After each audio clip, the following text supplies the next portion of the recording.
Welcome back, ladies and gentlemen. This is episode number 9 of Selfless Little Gaming. I am Selfless Gaming. You can find me on Twitter, Twitch, YouTube, Instagram, TikTok. To my left here is Little Jacob. Little Jacob, go ahead. What's up, guys? Little Jacob, little with the three instead of an E at the end. Also, you can find me on Twitter, Twitch, and TikTok as well, primarily. Hope you guys are all having a good week and have a good week for your fantasy team as well. If you're playing, You got any plans for Halloween coming up this weekend? well, I'm gonna be on the cruise ship, so yeah, I mean, there's probably gonna be a bunch of stuff to do on there. Definitely gonna try and catch some of the games. I'll have it there on the I think it's called the Sky BT Sports Sky Sports Bar or something. So that'd be pretty cool. I'm hoping to catch the Dallas game. I'm not haven't decided because it's nighttime and I don't want to miss it. But there's also dinner and other things to consider. So Yeah, yeah, gonna that's try right. and see as much as I can. For Yeah, Little Jacob, he got that bougie money, folks. He's always going on like cruises and stuff on the weekend and everything. So, gonna try and enjoy the vacation oh yeah, man. I hope you get some good R&R, man. Honestly, like I know you work a lot, and you do a lot, so it's always good to have time for yourself.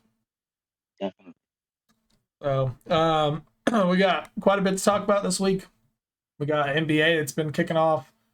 We got some new rule changes in the NBA this year that are definitely going to affect the way some people play, for sure. Yep. We got some talks about the NFL and our fantasy teams, like we normally do, but we also got some, in our minds, some key like must-win games for a couple of teams because things are not trending in the right direction for them.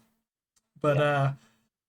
well, Jacob, I'm gonna let you kick it off and lead off with your fantasy team and their performance. Yeah. My team did pretty good this week. Just unfortunately, we did fall short by just under 4 points, and it was one of those scenarios where, I mean, I started. So basically, Myers, kicker from the Seahawks, lost me the game. He missed two kicks that he should have made, and that's pretty much a book for me.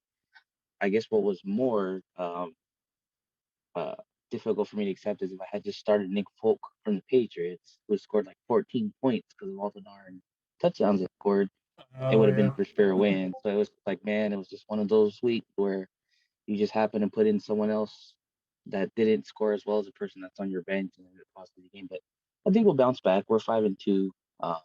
So looking forward to seeing how the team performs this weekend. That should be good. Uh, Also, didn't help that Tyreek Hill and the Chiefs just got God rolled man, again. Jesus, that performance was just terrible. Yeah, that was really bad. Well, it's funny because like you're 5-2 and I'm sitting here at 2-5, and I finally got a win under my belt after losing so many close Good. games. But the guy also had like 6 people on a bye this week, so if I don't win Mm, this game, my fantasy season is just non-existent this year. yeah, Mahomes actually, like, I should have beat the guy by at least 50. I only ended up beating him by 20 because Mahomes played pretty bad. He played pretty awful. So it was yeah, man. I'm not sure if it's just him just being in a funk or if it's maybe like you were saying, teams are starting to get them more figured out, his play yeah, man. style, I and don't know. Their whole situation is very like odd with the athletes and stuff they have because they don't like the only person they really are missing right now is Clyde Edwards Hilaire, or however you say his name, that they're starting running back. But they gave up Sammy Watkins to the Ravens. It's just like, all right, I don't understand why. Like defensively, they've always kind of struggled in the beginning of the year and like midway through the year. But yeah, offensively, they are just in a funk, man. Like they are. It's I don't know. It's just a weird situation. It doesn't really make a lot of sense. yeah. It makes me wonder if whatever's like really disgruntling that defense in the locker room is like spilled over to the offense as well, and like just the whole team, the morale and the Maybe, attitude and the performance is just completely out of whack from what we're used to seeing from them. maybe, yeah. Because what's his name, Honey Badger and stuff. Like we were making Yeah, comments this weekend. Like you can kind of tell he just don't care. Like right now, he's just kind of doing his own thing. It seems like, and it doesn't. I don't know, man. They used to be a pretty tight group, and you just kind of get that vibe that it's not that way right now. So hopefully they can turn it around this week because they're definitely a team that is a must win, in my opinion. Sure. oh yeah, absolutely. Um, that's going to be a big game for them because uh, you know, just the fact that they're 3-4, the division they're in is looking pretty good with the Raiders. Yeah. The Broncos aren't playing too bad. Like they're in a position to look like the Chiefs of old before Mahomes and all them were there. Like they're looking like those Chiefs again. So yeah, this is definitely a must win for the game for them. Because if not, there's going to be some serious overhaul that they're going to have to start doing Yeah. from the front office all the way down. You know. What other teams do you think are in a like must-win situation this week? I was taking a look at it. A big must-win game. I mean, this is almost like an early season playoff game, so to speak, probably for Pittsburgh. They're Yeah, 3-3. They're so right now this playoff started. There's 7 seeds. They get in. Pittsburgh is in the 8th spot, so they wouldn't make the cut. Right now, the Browns would be making that 7th cut. So they have to take advantage of no Mayfield, no Chubb, uh, no Kareem Hunt. They need to take advantage of that football game to hopefully put themselves in a position to still be in the playoff hunt. Because as of right now, they'd be getting booted out, but they're right there. I mean, they're 3-3, and the Browns are 4-3. Um, they could at least try to make a shot at coming in second. Because I don't think they'll end up catching up to the Ravens. The Ravens are probably going to win that division, but yeah, that's a big game for them. Like I was telling my friends, he's a Steelers fan. yeah. They really need to win the football game on Sunday. I agree with that too, and especially with how rocky of a start they've had and how like up and down their defense has been.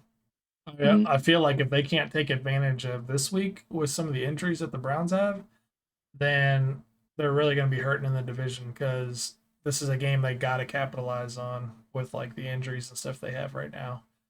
Absolutely. With that being the Cleveland Browns. Another team I think really needs to kind of have a must win, in my opinion, Mm-hmm. is the Chargers. Yeah. Um, Chargers definitely need to pull out a win against New England because New England's sitting behind Buffalo, but the Chargers, like, if they win this and they keep playing the way they're playing, they could take over their division. And like we said earlier, with the Chiefs being down this year and the Chiefs like really struggling, they they need to like take full advantage of that situation because the Raiders they're playing very well this year, but it's also a thing with their situation of how consistent is that going to be without their head coach being there, like Gruden being gone. Yeah. I think they definitely need to win for sure this week. Yeah, definitely. And I think it goes without saying that if there's one team that needs a win for the sake of the franchise, their fans, and just being professionals, it's definitely the Lions need to Yeah, need to get a win. I mean, they've gone 7 weeks. yeah, They're 0-7. That's rough, man, for the team, the city, and the fan base. I think they definitely take advantage of playing this Eagles team and somehow getting a win to pull out. And I mean, that's gonna go be 2 months of football and not a single victory. So I really think that they would need to win the game, even though it's not really going to amount to much as far as getting to the playoffs. But you got to win some, man. You're yeah. professional, for You winning got to the give game. your fans something to come back for. To be honest, and we Yeah, we actually joked at work today, and we said that the only relevancy that the Lions have right now is on TikTok with all the like little memes they make of themselves and people making fun of them and them like laughing about it and stuff. Like yeah.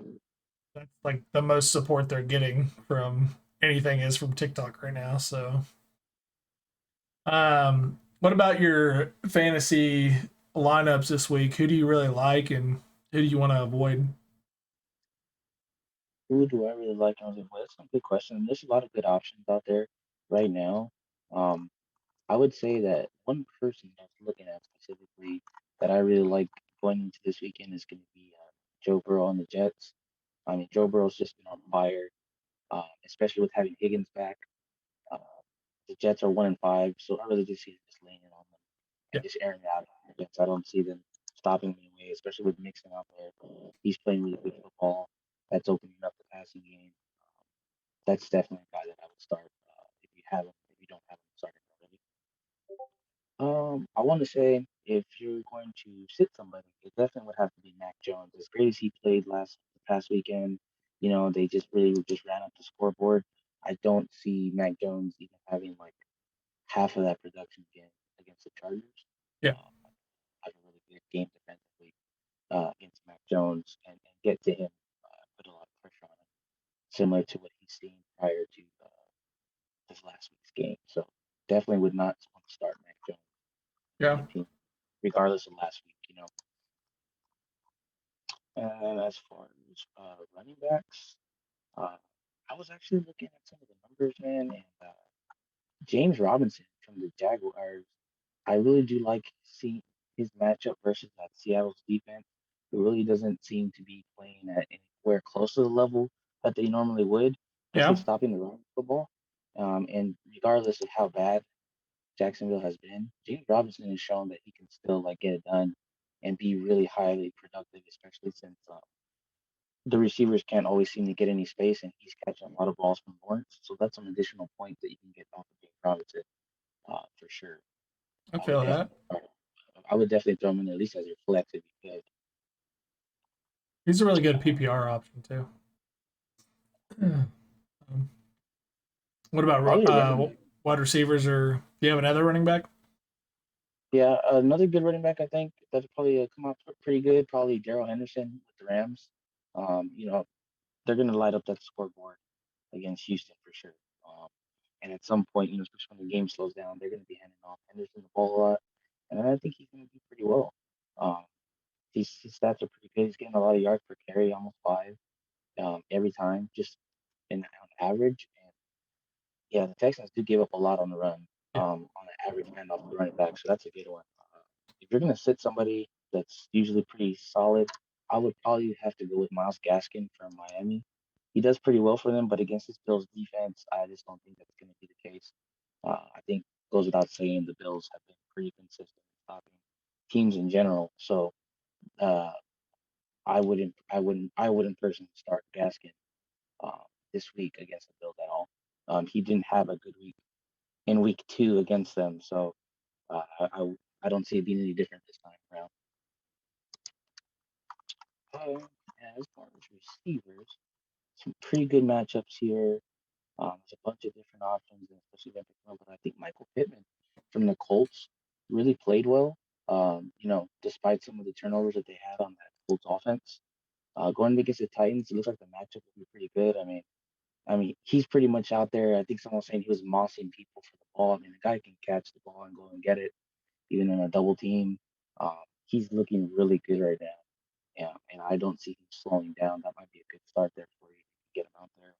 I think the with the addition of Jonathan Taylor, actually, like them getting the running game going and him having like the productivity he's had over the last 3 games, that definitely helps like the wide receivers with their passing game and stuff. So I think he's definitely been a big like contribution to that Michael Pittman's success.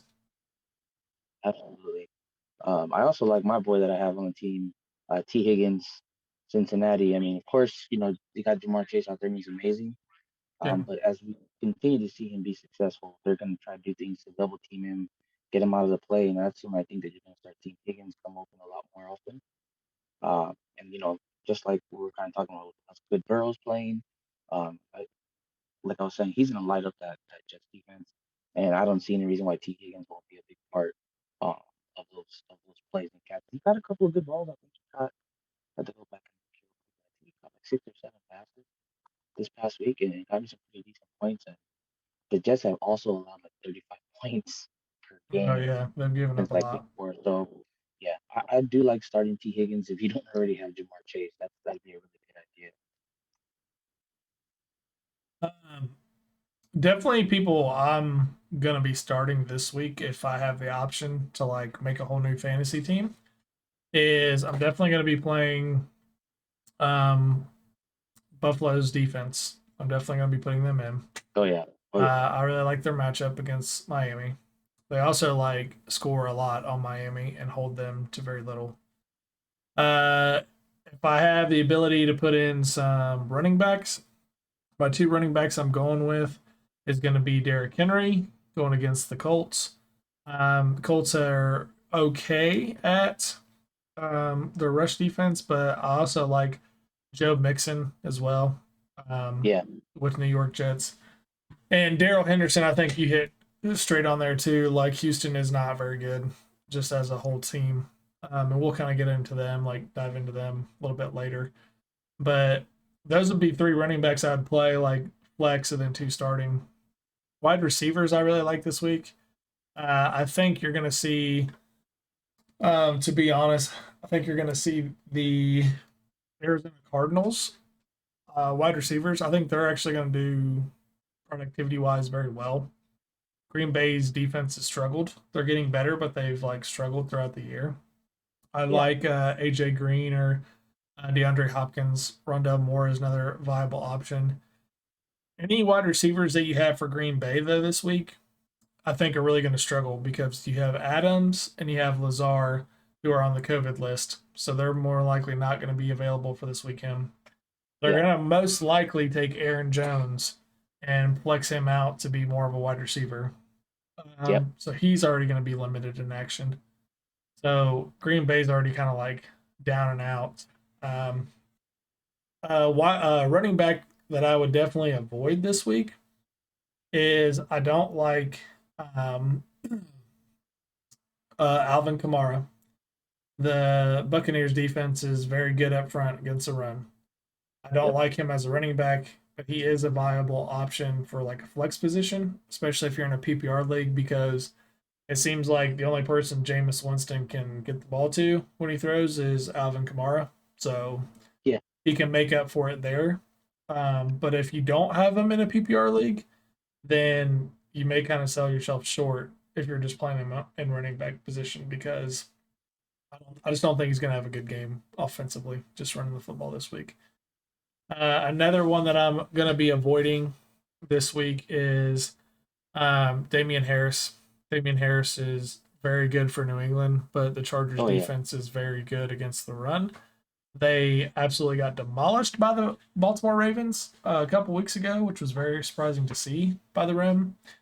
But for the Ravens to turn around as well and then come up against the Bengals, and the Bengals pretty much like shut down their run was very impressive to see. I think definitely. that kind of put the Bengals in a whole new tier as far as like power rankings go, because Yeah, overall they're a pretty solid team, honestly. And like I said, even in the stream title, like could the Bengals win the North? Question mark. Like because right now they're sitting in first and everything, and they got a lot of weapons. So yeah, and I'm really happy for Joe Burrow, man. You know, it was tough to see a young kid like that who has just so much talent get hurt the way he did and just be oh done. And then the magnitude of his injury and the implications it could have, and for him to come back and still perform the way he is this year, it's a good thing to see, man. You love to see that kind of comeback story for a player. That's why like when people kind of talk about the debate between Joe Burrow and Dak Prescott as comeback player of the year, I really couldn't sit here and I mean of course I go for my boy Dak, but I couldn't sit here and try to like justify well one's better than the other. They're both great comeback stories, and they're both playing great football. So it's really good to see that he's performing at the level he is. The Bengals are doing well. yeah, doing very well. Um, Wide receivers I don't like this week. I don't like Keenan Allen against New England. I don't like um, Jalen Waddle against Buffalo. Like I have to play him. I don't really have another option, but if I did have Mm, another option, I would be sitting him this week. So those are two that I don't like this week. I do like Kyle Pitts though from the Falcons going against Carolina because Dallas definitely showed that Carolina is vulnerable to tight ends. yeah. I also like Smith. His last name's Smith. He just won the Heisman last year. I just blanked on his first name. From the Eagles. I actually Oh, I like think it's him. Devontae. Yeah, Is it Devontae Smith. Devontae? Yes, Devontae Smith. I like him from the Eagles and stuff for the Lions. I don't know why. I just had like a brain fart when I was thinking of his name, but I definitely like him. Yeah, What's up, Tipsy? What's up, he's Rags? definitely How their we all best doing? option. So sometimes I guess like just as a football fan, it's kind of frustrating to see that he doesn't get the ball more because I mean, let's be Yeah, honest, he's the best receiver that team has, especially with Ertz being gone.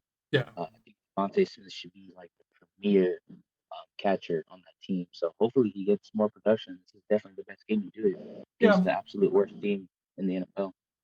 Defense I actually like really like this week. Um, I actually like. the I like Tampa Bay's defense. Um, but I also like Arizona's defense this week. I think they're gonna just give Green Bay a ton of issues and everything personally. Yeah, it's going to be interesting to see. I mean, because we know that Rogers is going to put the ball on the money in the system matter. Okay, these guys that he's going to have playing receiver, are they going to catch the ball? Yeah, And also, how is their defense going to perform against pretty much the best team playing offense right now? This is going to be a very telling game for them on how good or how far or how much improvement the Packers defense has made, and if they're actually ready to consider themselves where they need to be in the mid of the season. yeah. Sure. Tipsy's calling you out in chat. He said, "Little Jacob got them work headphones on today, huh?" Yeah, I do. I do. Oh, let's talk about before we like jump into the NBA. Okay, let's talk about Houston. And one thing I want to bring up is the whole Deshaun Watson thing. And we kind of Mhm. talked about it off like the air or whatever. But the league has notoriously mishandled situations all the time. Yeah, And you that's so. have like one situation where the person literally gets a slap on the wrist. And I'm going to give a good example for this is Josh Gordon. Josh Gordon has been like constantly failing the drug policies and stuff within the league. The dude has been like kicked out of the league and reinstated, I think, a minimum of 10 times. Yeah, Um, numerous. and he continues to fail.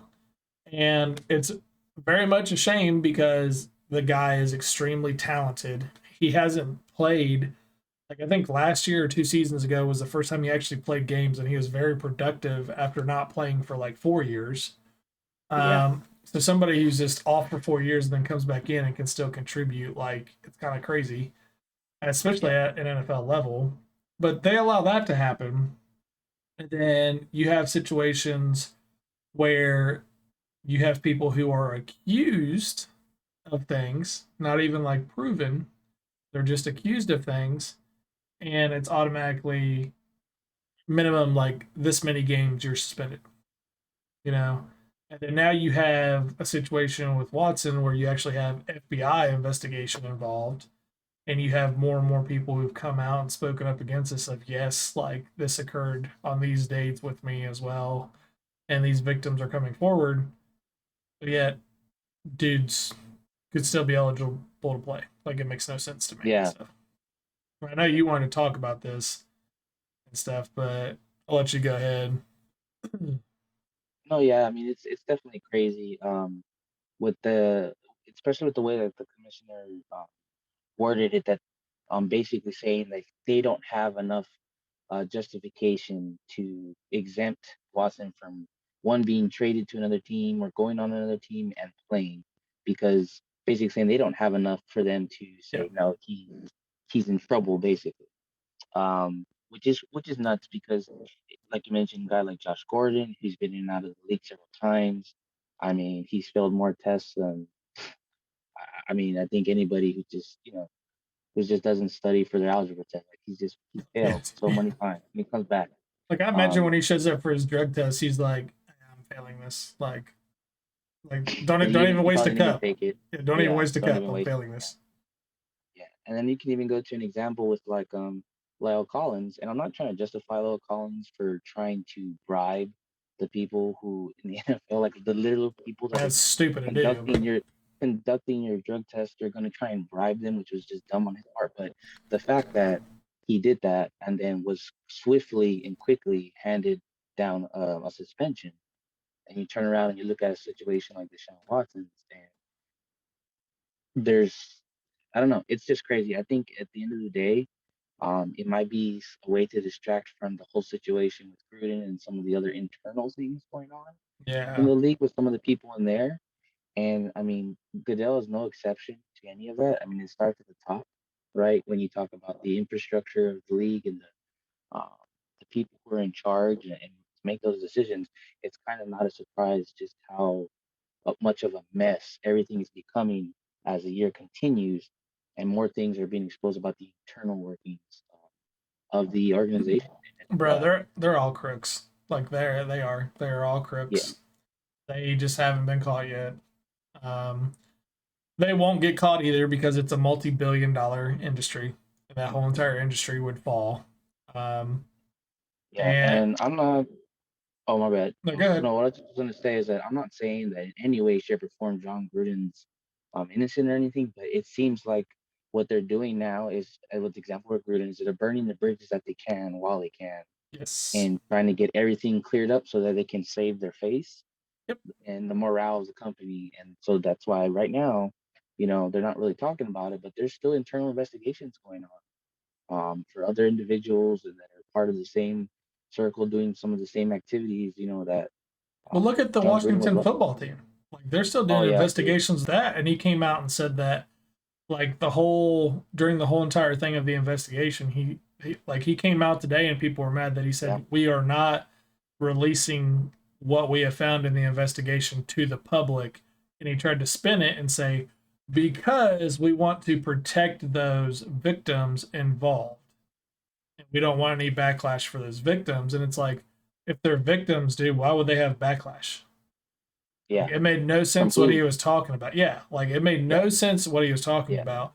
And it was just mainly like there's probably a lot of things that have gone on in there and they're compiling all this and they're just like we need to clean this up and we need to do it as quickly and as quietly as possible. This is where we hold them. This Yo! is where we fight. Flawless fans, thanks for the This raise, is when buddy. they die. And these but yeah, man. I mean, it's really bad when you can't even represent yourself as a company anymore, like individually, to clean things up. When the government and Yes. the authorities get involved, that's really serious. And I really think that they're doing their hardest. And money talks, right? So I mean, they're Yes. using as much of that resource as they can to keep it cleaned up, for sure. So yeah, it's crazy. Definitely crazy how they mishandle things. Flawless, we're actually we're doing our weekly podcast and stuff right now. We're doing well, man. Hope y'all are doing well. Appreciate the raid. Thank you for that stuff. But yeah, man, like the whole system itself is definitely um, it's hard to stand by like a company from my because I don't really care for the NFL. I've said this several times. If it wasn't for fantasy Yeah, football, I probably wouldn't watch the NFL. I'm more of a college guy, and college is corrupt. Like 100% college is corrupt.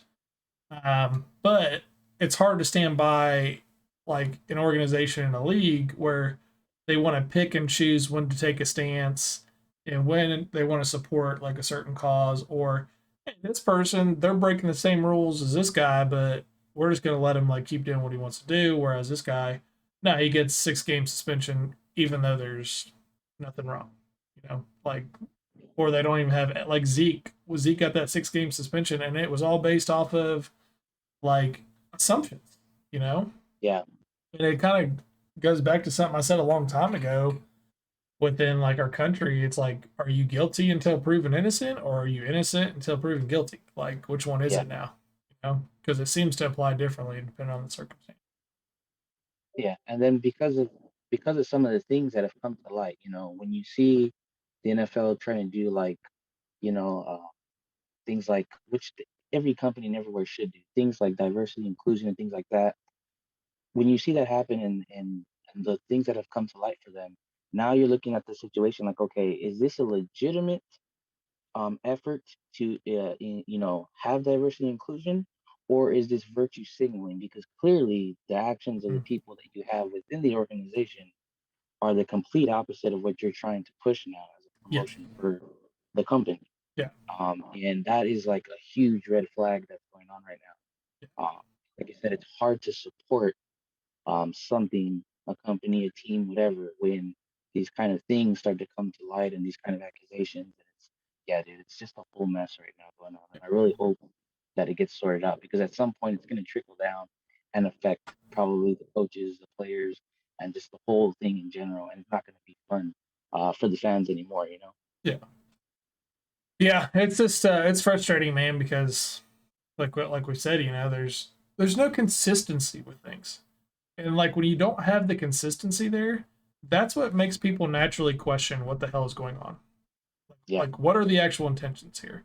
Because, like, with the whole Washington football team, when I saw that article today, I was just like, I instantly looked at it, read it, and I was like, so what is actually going on here? Like, why are they not going to release this to protect the victims? Like, this makes no sense. You Yeah. know? So, um, let's jump into NBA real quick. So, there's been some recent rule changes this year that, like, especially little Jacob brought to my attention. And one of them was a rule change to like basically engaging an offensive player engaging in contact with a defensive player. So in other words, to sum it up, a offensive player cannot go out of their way to jump into a defensive player to initiate contact to draw a foul, which is what several people are good at. Biggest one is James Harden. He's kind of been called out by different coaches and players.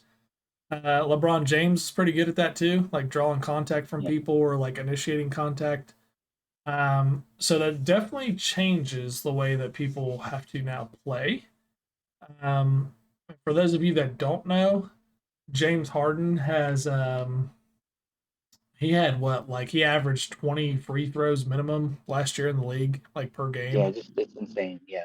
Like a guy Insane number. got all of his points from the free throw line because he would just intentionally run into people and just throw the ball up, and draw a foul.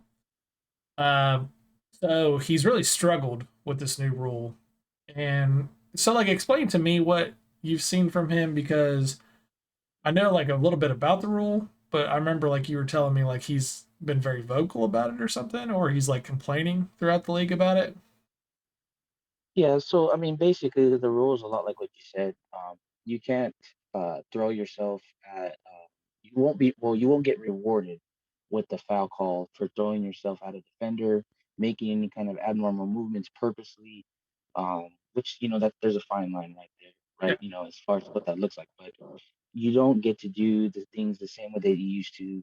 And James Harden is just one example of like his play style is like obviously he shoots threes, that's his thing. When he's not shooting from three, his other thing is driving into the basket, trying to get a foul call, and trying to finish if he doesn't finish at the rim. yeah, And look, I'm all for playing within the rules, and I get that people will be smart and they will find ways to exploit certain rules uh to win the game or to play really well, right? Um, but because of those foul calls. I mean, his stat lines a lot of time last week and all the not last week, last season, and all the other seasons where he was a really high scorer would look a lot like 11 and 11 spread. So 11 shots made, 11 free throws taken, right? yeah, And that would be a pretty common theme for him. Which is why he was pretty much a scoring leader and putting up such a crazy number of points back to back to back games. Now that that's changed and he's not getting those same kind of foul calls and he's got more of a spread of, okay, I'm shooting 10 or 12 times, I'm only getting to the free throw line 5 times, he's not performing as well because he's going to have to get adjusted to actually making his shots. I yeah, don't, instead of driving to the basket trying to get a foul, you better be trying to make the ball. You're not going to get the calls like you used to. Develop a mid-range jumper. I mean, he will eventually adjust to the game, but it is a controversial topic right now, just because how much it's going to change the way that guys play. And then it's a question of when you've been playing this way for 6, 8 years, yeah. how easily and quickly can you make the adjustment to play according to the new rules, And I because think that's key. What you just said, like he's been playing this yeah, way for so long. Like how quickly can he turn around and adjust to having to play a whole new style of basketball? That he's gotten away yeah, with for so many years. I think that's really key, honestly. Um, just playing. Thank you for stopping by. Appreciate you like jumping in the channel and stuff. This is our weekly podcast. This is little Jacob to my left. He's one of my boys, one of the OGs. Where we were talking about NFL and stuff. Now we're kind of like talking through NBA right now. Did you see the Lakers game last night by any chance? yeah. I did see the Lakers game. LeBron didn't play because of I think ankle soreness. Yeah, He sat out of the game. They ended up winning in overtime against a really young Spurs team as well as we played. Unfortunately, we did fall short. I think it was about like 2 points in They played really well. It's just the kind of team that they have that they have so many stars on there that one guy can sit out and the rest of the team takes over. Russell Westbrook had a triple double, a pretty good stat sheet spread. Um, Anthony Davis played really well. They're going to be pretty good. I mean, it's going to be interesting to see. I think we talked about it before, the longevity and the health that they're going to have going into the playoffs when we get to that time of year, Yeah. um, like a couple months down the road, just based on the average age of those guys on the team. And we'll see. I won't be surprised to see some more load management from some of the bigger players as we go through the season. I honestly just think that LeBron didn't play because he just didn't want to play. And it's more of, okay, well, if you want to take this game off, you can take this game off. It's not a big deal kind of attitude. So one thing I'm interested in, because I'm a big LeBron fan. I grew up in Ohio. I watched him when he was in high school and stuff play. Mhm. Like actually was at some of the games watching him play.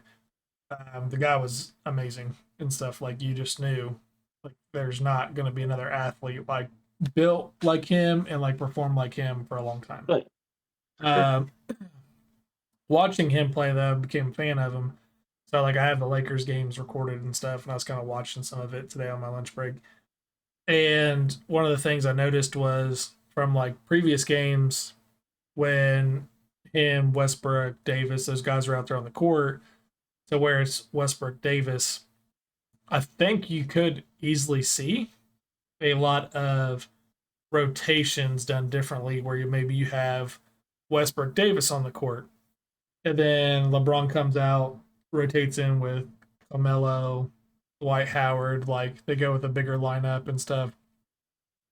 Because I noticed Westbrook had his best performance when he's not having to share a ton of time with other people or like have to worry about how is the game going to flow because it's always flown through him. Like Yeah. every game he's played, he's always been in control. He's always handled the ball. He's the key point of the offense, and it's not like that now. So I think you could definitely see some different scenarios start to develop over the season where it's like, all right, these first 6 minutes, we're going through LeBron and we'll do our stuff. And then these next few minutes, like he's going to come out, Westbrook's going to go in, game plan's going to change a little bit. Now we're flowing through him and what he wants to do because they're both similar play style. Like they can score, they can distribute the ball and handle the ball well. So it's kind of, it was kind of interesting to see from when they all were in there to where LeBron was actually out last night. And then you saw what happened. Like Westbrook was Westbrook and Davis was Davis. They ended up winning. So first few games, Westbrook struggled. Yeah, and I think one of the really unique things about LeBron is not just as a player but as an individual, um, is that he's a people's person, he's a player's person, he's both a player and a coach at the same time. So if there's anyone that I think that can change someone's play style or mentality and how they play, as far as like someone like Westbrook goes, I think LeBron is definitely that guy. Um, I think it makes a lot of sense, to think that because LeBron's there, he's pretty much almost like the coach of the team. That uh, we're going to see a different kind of Westbrook, hopefully, right? I mean, if you're a Lakers fan, you Yeah. hope that that's what the case is going to be. So it's definitely interesting to see how that's going to play out as the year goes on as well. But if it's anything like last night, I mean, they're going to be more than fine for sure. Whether or not one or two guys is playing isn't going to matter if they're playing the way that they did last night. Yeah.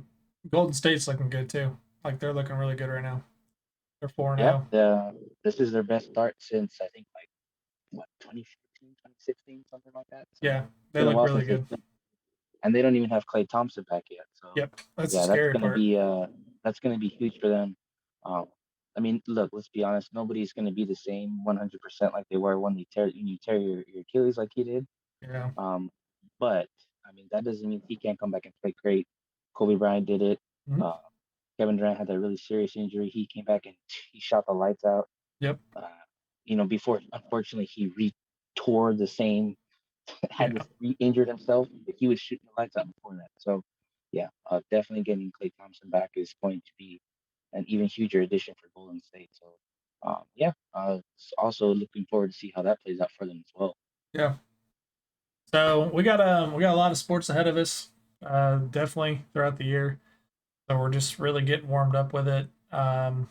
Well, Jacob, I appreciate you, taking the time and stuff. I know you're having like your work day and everything and Oh yeah, jumping on with me, man. Once again, though, we're moving our time to Tuesdays.